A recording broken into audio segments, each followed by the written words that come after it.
going on, guys? First take. I was like, man, it's gonna take me 1,000 takes to try to get this intro right, and I'm just gonna kind of roll with the first take. So that's just what we got. So today we're talking about a lesson that kind of was brought to my attention about why a lot of people are not getting faster. There's this little hidden area that I see a lot of people not work at, and this just comes from lots of years of teaching. And if you want the tabs for today's lesson, you can snag those all down below. We're gonna go ahead and jump into this one. Less talking, more rocking. And let's just dive in. I got like 5 different examples here for you to try. So let me know if this works for you. Okay, so what I see a lot of people do when they are working on speed or just playing through scales, and this is a completely, if you're the person who wants those sweet, sweet David Gilmour solos, this is not the lesson for you. This is all about fast scales. And I see a lot of people do this, and I'm going to show you this first.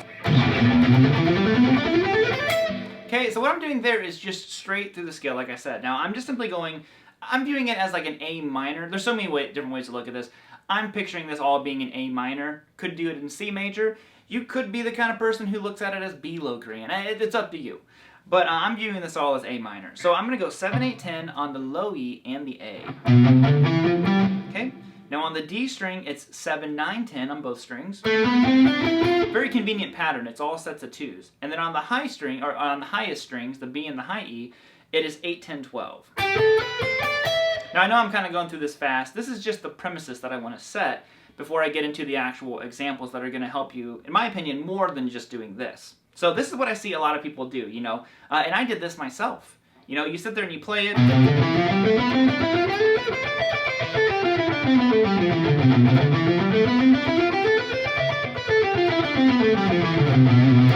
Alright, so that's the first example. Now that is something, like I said, that I practiced a lot of people practice, but there's a problem with it. And the problem is that you're not really moving. At least your thumb's not moving. Now this is a big area where it trips people up when they're trying to play faster. Is all of a sudden, you practice this for, a month straight and you get really fast at it, and then all of a sudden you have to actually move. Like the whole time, watch my thumb. My thumb is really the giveaway on something like this. I'm going to hold my thumb up a little bit higher than I normally do, but watch. Oh, my thumb never moved. That means my hand never moved. So I'm just using my fingers and I'm stretching and getting the notes. But this position shifting approach to playing faster is just as important as getting your fingers to move fast. So let's get to this next example and I'll show you exactly what I mean. Alright, so I'm going to play the same scale, but I'm going to go like this. And you notice there's going to be a lot more movement. I'm not going to be so stationary. So I'm going to go like this. And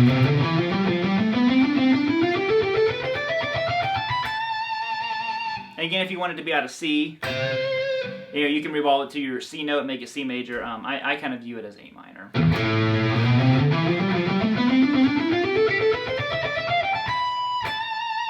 Now, if you notice, I covered a lot more fretboard, but what happens here is you have to get used to shifting and moving your thumb.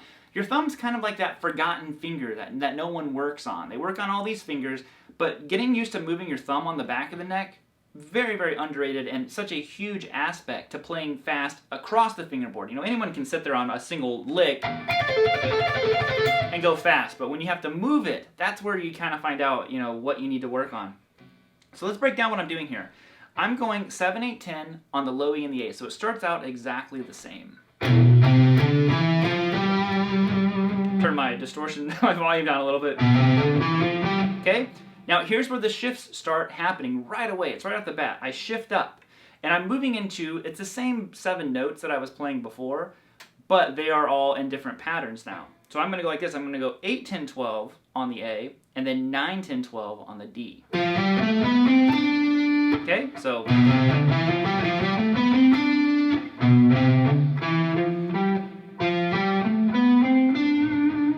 that might be a little bit loud. Let me turn that down. Sorry if that first part was loud. I get all hyped up and I want the guitar to be really loud. It's probably a little bit better. Now the next part here, and you notice what's happening is instead of always changing strings, I stay on a string for 2 shapes. So watch, I stayed on the A string, A string, A string. I'm going to do the same thing, so okay? I'm going to stay on the D and shift up. Now I'm going to go 10, 12, 14. Okay, so now I did 10, 12, 14 on the D. I do the same thing on the G. 10, 12, 14. Okay, so... Sorry, and make sure I'm using alternate picking, but you could economy pick something like this if you want.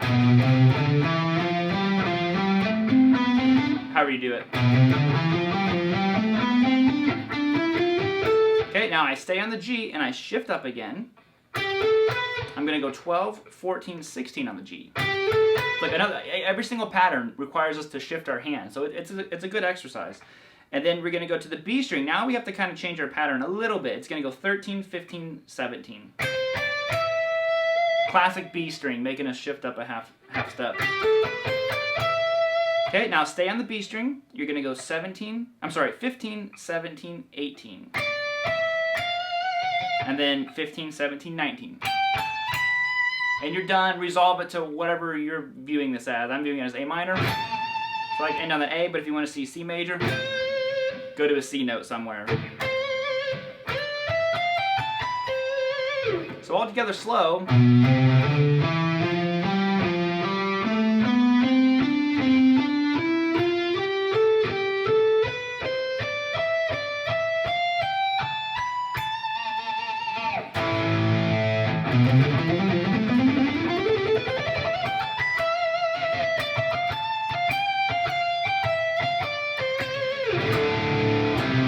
So there you have that one. Now, like I said, that's a really good one. Now, once you get used to ascending, I only tabbed it out ascending for you. Work on descending that one.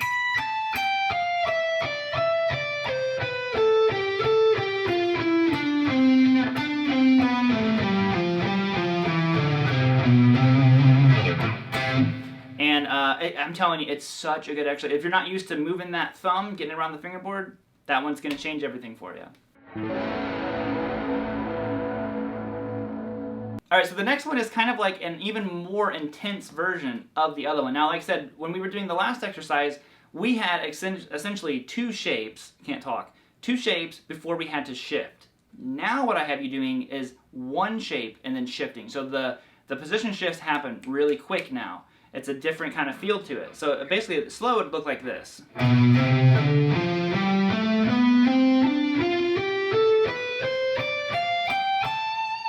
And I know unaccompanied, you wanted to go to that C note. Like I said, I'm still viewing it as A minor. But basically what I'm doing here is every single string is a position shift. So there's 6 shifts in all on this one. So I go 7, 8, 10 on the low E string, starting out the same way. Notice I'm starting on the down, down, up, down. Shift up right away. On the A string, I go 8, 10, 12. Another, like a very small shift, but still a shift. I go 9, 10, 12 on the D. Shift up on the G, and it's 10, 12, 14. Shifting up again on the B string, 12, 13, 15. Shifting up again, 13, 15, 17. Okay, so this one, I'm telling you, if you're not used to this kind of stuff, it's difficult because we're constantly moving our hand. Then descend it, you know, ascend it. Oh, see, I messed up. It's a really good exercise. I know it's just like running scales fast, and some people don't like that kind of stuff. But if you're trying to work on speed, this is, like I said before, it's such an overlooked aspect of playing fast. All right, now I think I only have one more tabbed out. I tabbed these out the other day. And this one is the ultimate, like very good in getting used to these, you know, position shifts. And it goes like this. So.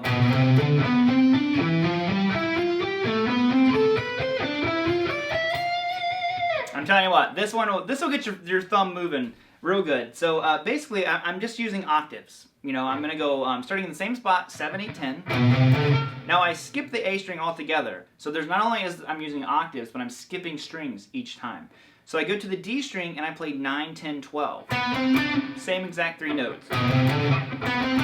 Now I go back to the string that I skipped, the A string. I go 7, 8, 10. Now I go to the G, 9, 10, 12.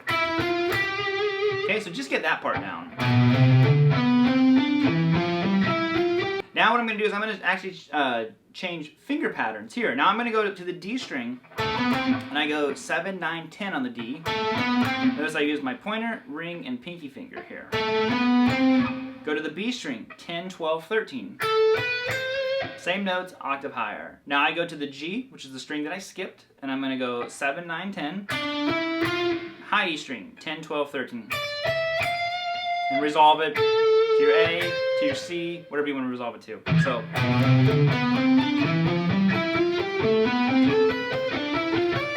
But I'm just alternate picking all of these. I'm not doing any economy picking or hybrid picking, any of that stuff. You can if that feels more comfortable to you.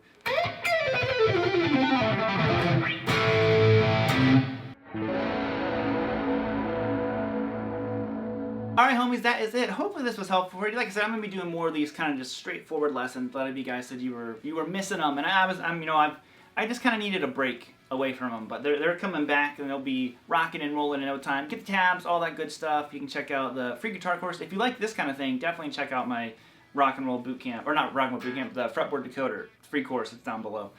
But other than that, I'm going to bounce on out of here, guys. Have a great weekend, and I'll just see you all on Monday. Or maybe, I'm not sure what day I'll be live this week. Well, whatever it is. I'll see you guys. Bye. Oh, hold on. I'll play you some rhythm. Jeez, I'm all over the place, guys.